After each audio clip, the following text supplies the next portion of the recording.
दत्तवाड परिसरात बेकायदा सावकारकीला लगाम घालणार कोण? शिरोळ तालुक्यातील दत्तवाड परिसरात काही दिवसांपासून सावकारकीचा व्यवसाय जोमात सुरू आहे. दत्तवाडात व्यवसाय म्हणून सावकारी करणाऱ्यांच्या मध्ये वाढ झाली आहे. यामध्ये गरीब शेतकरी, शेतमजूर, छोटे मोठे व्यावसायिक या सावकाराच्या जाळ्यात अडकत जात आहेत. या परिसरातील बेकायदा सावकारीला लगाम घालण्याची मागणी आता जनतेतून होते. गरीब शेतकरी, शेतमजूर, छोटे मोठे व्यावसायिकांना अडचणीच्या वेळी सावकारांच्या दारात जावं लागतं. याचा फायदा घेत 10 ते 15% पर्यंत व्याज आकारणी केली जाते. भरमसाठ व्याजाची रक्कम होत असल्यानं कर्जदार व्याज व मुद्दल भरू शकत नाही.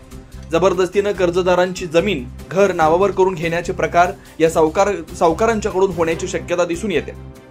दत्तवाड परिसरातील काही सावकार इतरांना कमिशनवर सावकारीसाठी पैसे देत असल्याचं सध्या या ठिकाणी पाहायला मिळते.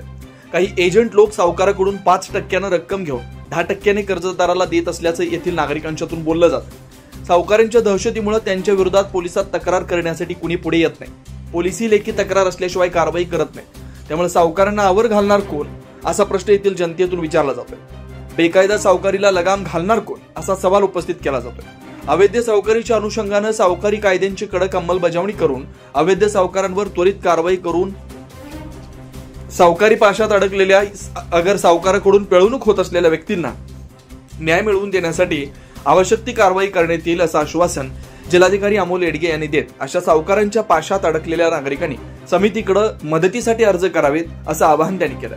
शिवार न्यूजसाठी इसाक नदाब, दत्तवाड.